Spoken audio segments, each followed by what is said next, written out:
Wrigley's Spearmint Chewing Gum, the refreshing, delicious treat that gives you chewing enjoyment, presents for your listening enjoyment Edmund O'Brien as Johnny Dollar. Your call to Blood River is ready, sir. 1 moment.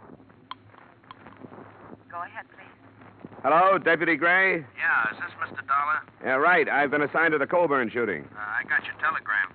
When'll you be here? Well, I have to ask you a favor. I got a plane space to Parkinson, and I understand there's a bus to a place called Divide, but I can't find any transportation into Blood River. Well, there isn't any. I'll have to meet you in Parkinson. Oh, good. I'm due to arrive at 4 tomorrow afternoon. Say, what about Colburn? Did he make a statement? No, he hasn't come to yet. If you want one, you better show some speed. The doc says he may not last till tomorrow.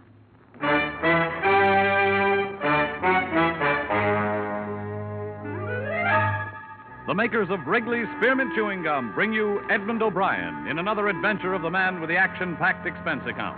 America's fabulous freelance insurance investigator. Yours truly, Johnny Dollar.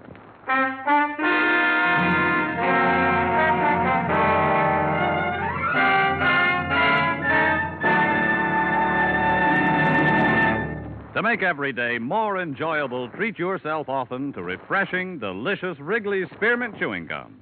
Here's a taste treat you can enjoy indoors, outdoors, at work, or at play. The cool, long-lasting mint flavor refreshes you. The smooth, steady chewing helps keep you fresh and alert. Adds enjoyment to whatever you're doing. Wrigley's Spearmint Chewing Gum. Healthful, refreshing, delicious.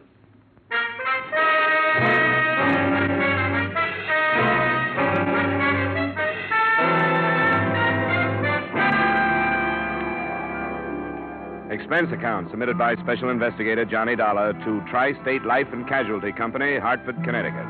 The following is an accounting of my expenditures during investigation of the Blood River matter. Expense account item 1, $240, transportation and incidentals between Hartford and Parkinson.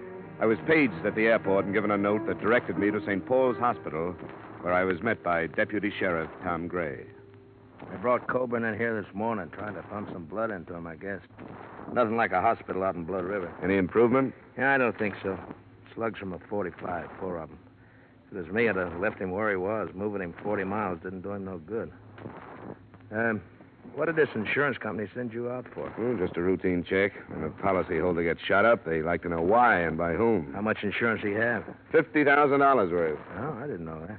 Who's it go to? Frank Colburn, a son, and Mary Colburn, a daughter. Oh. Do you have any leads, Sheriff? Leads? Oh, I got what the hired girl said. What was that? I didn't hear about it. Oh, she was a witness. She was in the kitchen that night. A man knocked on the door, asked for some grub. Old Colburn walked in, started to shoo him away, and the man shot him down. Have you got him? No, not yet, but a posse's out hunting him. We'll find him. Come on, operating room's down this way.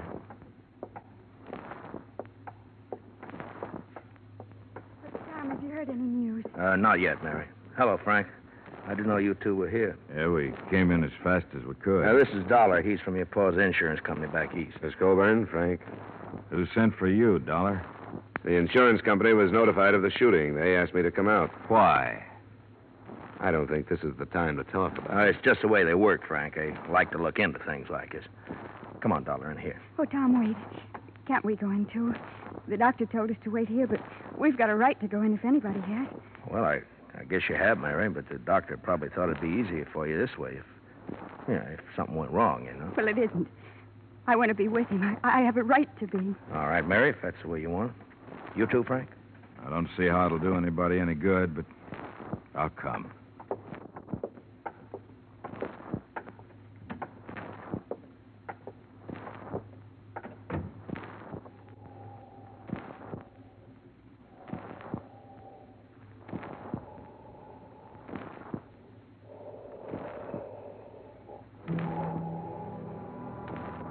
The son, Frank, was a huge man, well over 6 feet in his high-heeled boots. But the figure on the operating table must have towered over him during better days.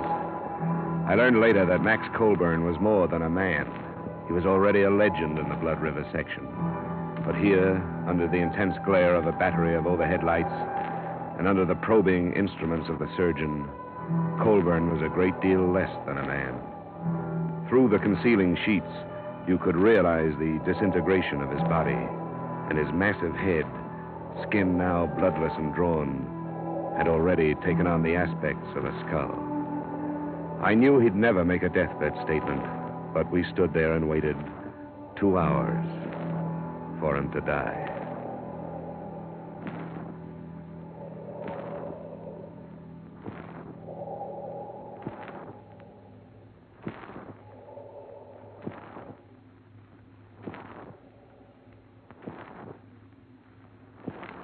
That's all, nurse. Jot down the time, please, and notify the coroner. Yes, sir. 6:15. Now, Mary, don't do that. It won't do no good. Oh, Tom, what'll I do? What'll I do? You'll be all right, Mary. Frank, take her out of here, will you? Come on, Mary. There's nothing anybody can do now. If it had been me, Doc, I'd never brought him in. Old Bull might have made it in Blood River. I'm sorry, Gray. He had to be moved. No facilities at all out there. It's your business, I guess. It was point-blank range, Gray. Multiple punctures of the stomach, single puncture of the right lung. He had to be moved. How do you do? Johnny Dollar, Doctor. Oh, I'm sorry. Dr. Fulton. Mr. Dollar is representing the insurance company. How do you do? I'm sorry I couldn't save him, Dollar. Well, you did everything you could. Yeah. Who was it that shot him, do you know? Not yet. I hope you'll find him. Max Colburn was a fine man. Yeah, the best. What are you going to do now, Dollar? Go to Blood River? I'm still not satisfied about this thing. I'll put you up in my place. There's no hotel. Oh, thanks. I'd appreciate it. Well, nice to meet you, Dollar. Too bad it couldn't have been under better circumstances. You should never have brought him in. Well, he probably knew what he was doing. You think he shouldn't have been brought in? Why'd you let him? You're supposed to be the sheriff out here. There's nothing I could do to stop him, Frank. No, and there didn't seem to be anything you could do before to stop it either. Oh, now, calm down, The Frank. county don't pay you to run around with my sister. If you'd been spending half the time on your job that you do with her, this wouldn't have happened. That's enough, Frank. Now, shut up. And if Mary don't know it's mostly your fault, I'm going to tell her. He's a hot-headed buzzard. Yeah, I noticed. Can we make it to Blood River tonight? Yeah, we can make it all right. Look, Dollar, I want to tell you something. It's a funny little place, only about 300 people in it. They aren't going to like you butting in. They don't like strangers. I'm used to that. Okay, as long as I told you. My Jeep is out in the back in the parking lot.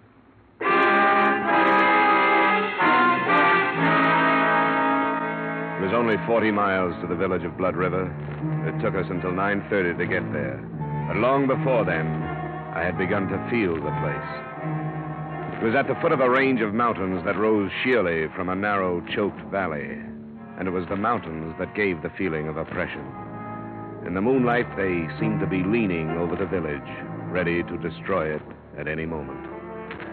Gray had comfortable quarters in his cabin office. I slept fairly well.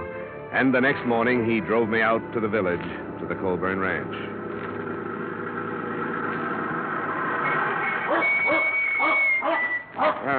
Quite a layout. Only 400 acres now. Colburn used to own the whole valley. There's open range up in the hills there. Well, this is the best fattening range in the whole... Will you get away, Duke? That dog dangerous? Yeah, could be, I guess. He's the old man's dog. He knows something's wrong, but he don't know what. That's right, isn't it, Duke, boy? Yeah. Now, go away, go away. Come on, boy, go. Well, come on, we'll go up to the house. Our girl will be in the kitchen, I suppose. Oh, cut it out, Duke. He's all right. Now, shut up, will you? He don't see many people dressed like you. He's got nothing on me. I don't see many dogs like him. Millie, it's Tom Gray. I don't want to talk about it no more, Tom. I told you what I saw happen. Here's a man from back east. He wants to talk to you. Why? You tell him what I said. I did, Millie, but he wants to hear it from you. I see it all happen again. That's why I don't want to talk about it. But I will if I got to. Well, thanks, Millie. I'll make it short as I can. Go on, Duke. Now, you stay outside, boy. Go on, go on. There. Well, this is where it happened, Dollar. He's lying right there. This way with his head on the table. Two of the slugs hit the wall there. Hey, you see the marks? Yeah. Was he lying face up? That's right. Went over backwards. Shot from about here, I'd say. Is that right, Millie? I don't know. I went in the sitting room when I saw there was going to be trouble. How much did you see? I told Tom. It was after supper, and I was cleaning up. A stranger come to the door and said he was hungry. I yelled to Mr. Colburn I have to ask him about things, and he started right away to run him out. I fed a lot of strangers. I never heard him act that way before. Did it sound like he knew this stranger? I couldn't tell. He started cussing at him, and I run in the sitting room and held my hands over my ears till the shooting. Then I screamed. According to the description you gave Sheriff Gray, the man was short, stocky, with dark hair and heavy eyebrows. Now, can you remember anything else about him? I can remember one thing more. He was wearing some kind of a coat and had a newspaper in one pocket. Mm-hmm. Would you recognize him again if you saw him? Oh, yes. I'll never forget him. Why haven't you caught him, Tom? We'll get him. Did you see him after you heard the shots? No. I run back in here and saw Mr. Colburn. Then I run outside screaming. Randy come out of the bunkhouse, but I didn't see the man. That's Randy Drew. He didn't see this stranger coming or going. Colburn's son and daughter, where were they? They wasn't here. I don't know where Miss Colburn was, but Mr. Colburn wasn't home yet from riding fence. Millie. What? You telling the truth? Yes. You aren't protecting anybody. Of course I ain't protecting anybody. Why should I do anything like that? Who would it be? I only asked, Millie. That's all I want here, Sheriff. Good enough. Thanks for the help, Millie. Yeah, it looks like it's going to storm. How old is she? Huh? No, about 20, I guess. With a little work, she could be an attractive girl. She's peculiar. She grew up outside, but never quite did inside. How does she and Frankie get along? Pretty good, I guess. What are you driving at? Sometimes that stranger story sounds just a little too pat. Now, hold on. I take it that's the bunkhouse? Yeah, that's it. Now, how could somebody kill Colburn and then get across all this open yard before anyone ran out to check on the shooting? I don't know. I guess shooting out here don't mean what it does where you come from. Folks here do a lot of shooting. Well, Millie said she screamed. Yeah, it's pretty dark here, too. Mountains cut off the sun about 4 o'clock. Well, maybe so. I told you we found a gun in a ditch near here. She said she had a newspaper in his pocket. The gun was wrapped in one when we found it. Who's this? What? That looks like Charlie Baxter. Oh, yeah, it is. He was in the posse. Wonder what he's steaming that horse about. Hold it. Oh! What's the matter, Baxter? We got him. We got the killer. We found him at Silver Star. Oh, well, good. Where's he now? We're bringing him to your place. It's Elmer Bryce. He came back? You better get in there. Right. You stay here and bring Millie in. She'll have to identify him. Use the truck. Okay. Let's get on back to town, Dollar. Who's Elmer Bryce? There used to be a hand here, just flunky. Kept the range string watered. Choked a colt to death with a rope, and old man Colburn darn near killed him. When was this? Oh, 2 years ago. You know, in 35 years of ranching, Elmer Bryce was the first hand the old man ever had to fire. Folks around here ran him right out of the country.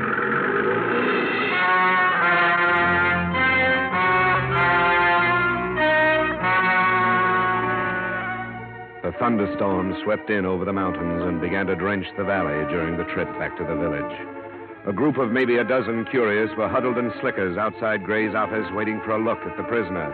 He arrived by car, went through the formalities of arrest, and a few minutes later, Colburn's hired girl walked into the office and faced him. That's him. He's the one. You swear on the Bible, Millie? Yes, I could never forget him.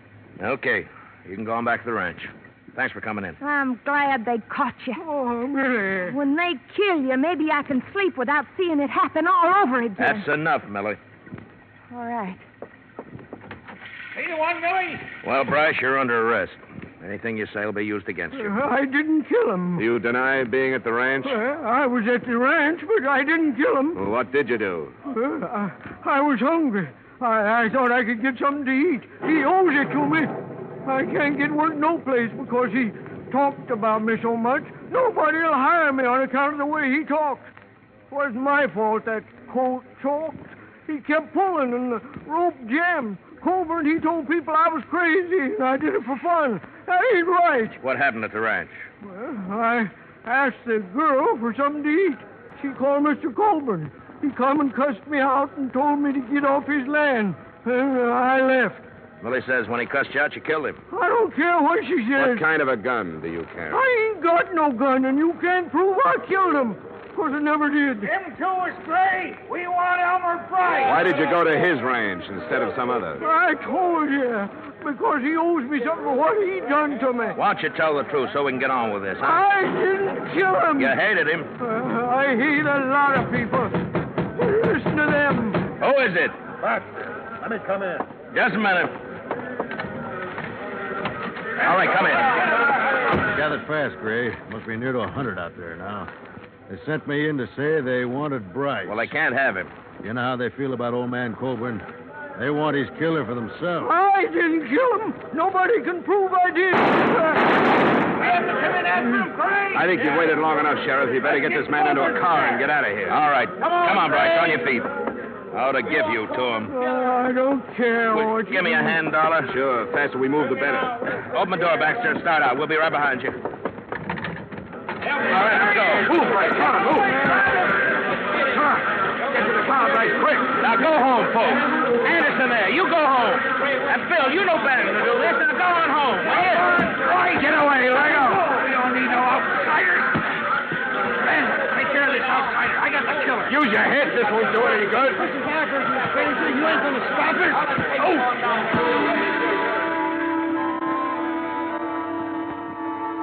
There was no stopping them. I caught a last glimpse of Bryce's face as I went down into the mud of the street. Then there was nothing but hundreds of thrashing legs carrying the mob and their victim to a waiting truck. Blood River was in the process of living up to its name.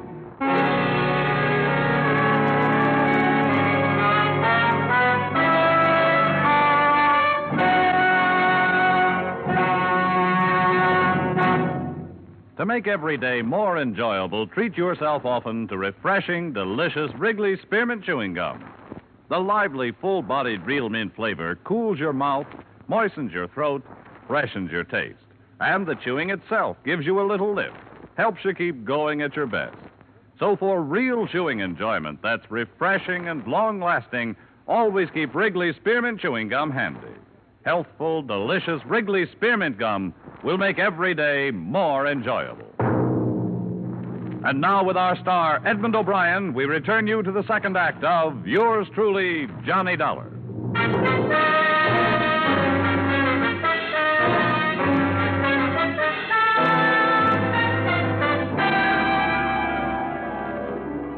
Deputy Sheriff Gray had fared worse than I. A boot heel had stunned him. So it was 15 minutes before we got underway in the Jeep. We found Elmer Bryce on the road to the Colburn Ranch, hanging from a bridge. We took his body back to the sheriff's office in the now silent village. You got to understand how they felt about Colburn before you can begin to understand their actions. I'll never understand. I've never been part of a mob. And neither have I. Neither have they. But this is something special. The old man is going to break up the rest of his land and parcel it out. He's done it before. He was loyal to the Blood River folk, and it meant they could have the land of their own. They could never afford it except the way he sold it. You're in a bad spot, aren't you? What are you going to do about this lynching? I'd like to call back the last hour and a half. That's what I'd like to do about it. Should have kept Bryce out of Blood River, but I didn't know. These people are my friends. I'll have to go into Parkinson and name as many of them as I saw.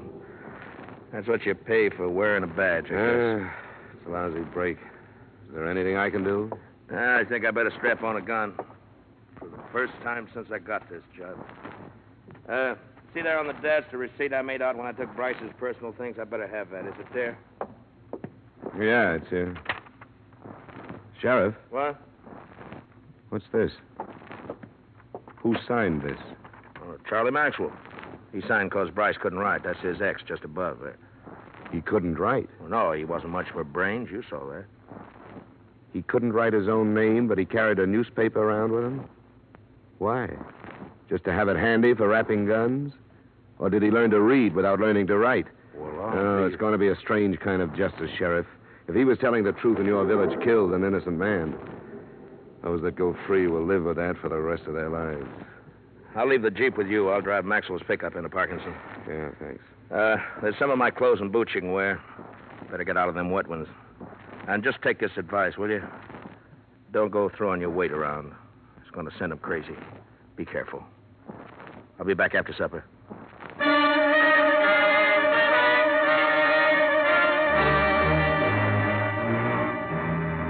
The single street was still silent and empty when I left the Colburn Ranch. The mountains were closing in again. There should have been lights in the windows of the houses, but instead they were dark. And I could feel the eyes of the people who stood inside them, watching me pass. Finally, almost at the edge of town, a knot of men stepped from a doorway and waved me to a stop. Where's Tom Gray? He went into Parkinson What for? to report the lynching. Lynching? Hear that, boys? He says somebody strung up the killer. I don't believe it. From what I hear, he hung himself. And good. Why are you trying this out on me? I'm not here to arrest you. I couldn't if I wanted to. What are you doing here?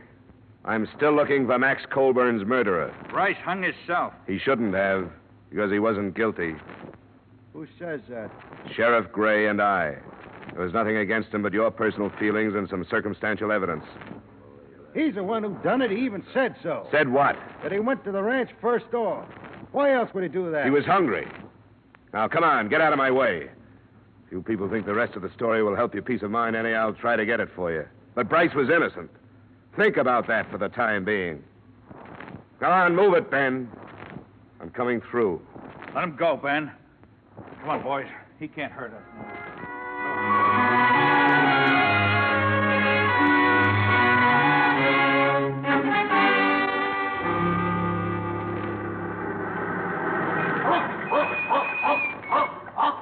All right, boy, all right. It's all right. Come on now. You're a good boy. Sure, it's all right. Yep, these clothes belong to a friend of yours.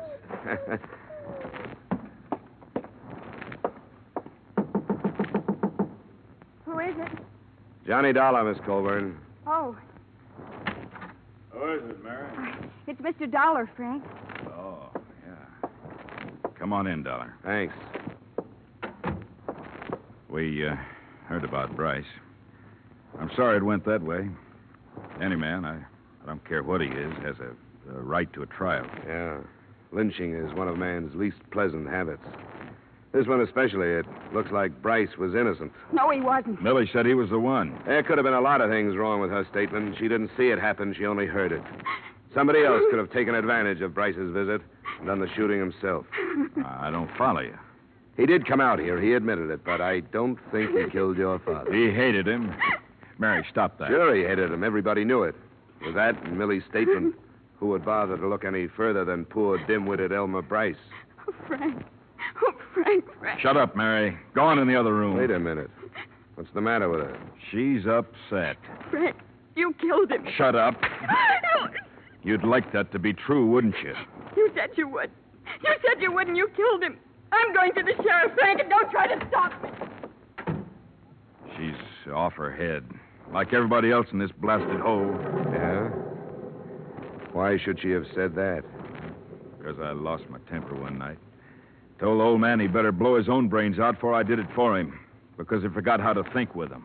When was that? A couple of weeks back. Maybe I was hot enough to mean it at the time, but I cooled off. I wouldn't kill my own pa. Well, there goes your sister, Frank. Sheriff Gray mentioned that he was going to sell the rest of his land. Was that the cause of the trouble? Yeah. He didn't care what happened to his kids.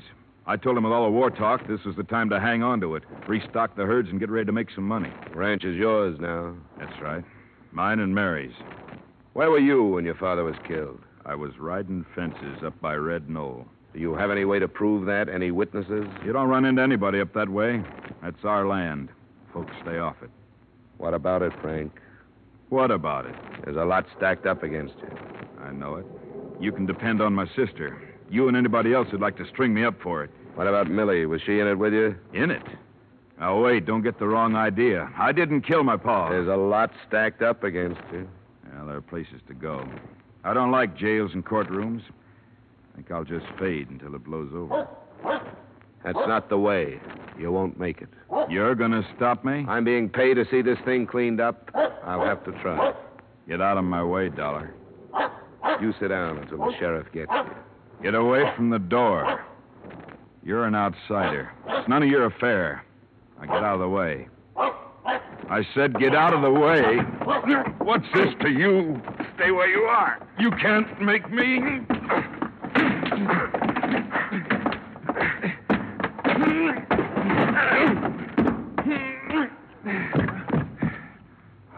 No, I don't want to have to kill you. So don't get up. Frankie, What do you want, Millie?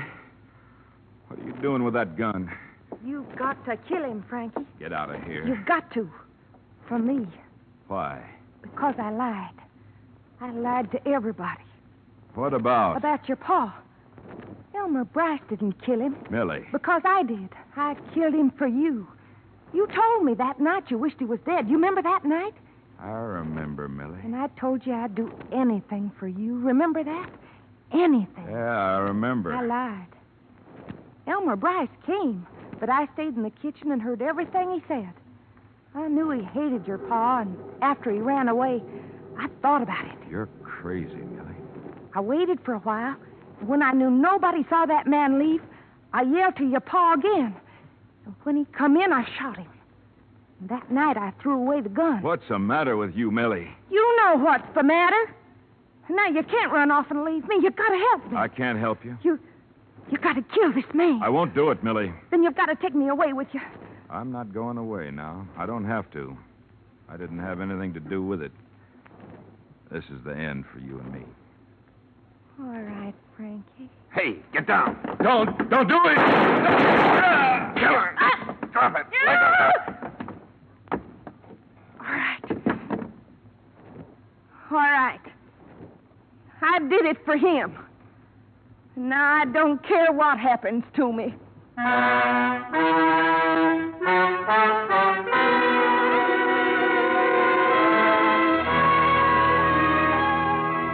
As far as I was concerned, that was it. Frank Coburn lost a lot of blood, but not his life. And his sister still had to live at the ranch with her ill-tempered brother. The hired girl who brought all this about was taken by the sheriff. When I left Blood River, the state had moved in to see what it could do about the lynching. But what that is, I don't know. The entire village was guilty of murder, and what could anybody do about that? All I know is that the original murder was not committed with the idea of insurance fraud. And in spite of the mess I got into, that's what I was hired to learn. Expense account item 2, same as item 1. Expense account total, $740. Yours truly, Johnny Dollar.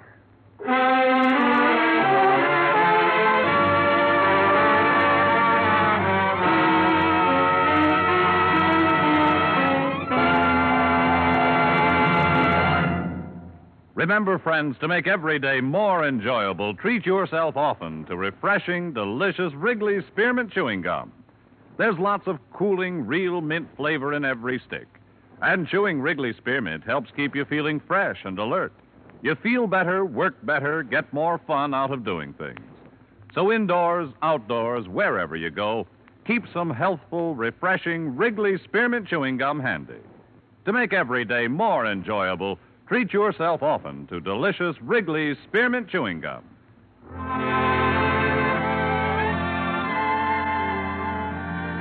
Yours truly, Johnny Dollar, is brought to you by Wrigley's Spearmint Gum and stars Edmund O'Brien in the title role, written by Gil Dowd with music composed and conducted by Leith Stevens. Edmund O'Brien can now be seen starring in the Columbia Pictures production 711 Ocean Drive. Featured in tonight's cast were Virginia Gregg, Bill Conrad, Junius Matthews, Sammy Hill, Clayton Post, Tyler McVeigh, Dave Light, and Howard Culver. Yours truly, Johnny Dollar, is produced and directed by Jaime Del Valle.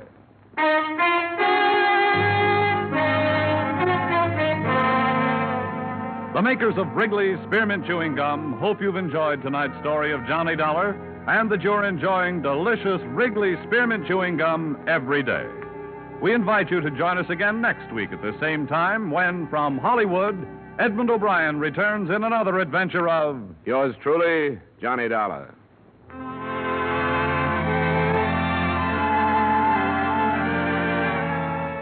Bob Stevenson speaking. This is CBS, the Columbia Broadcasting System.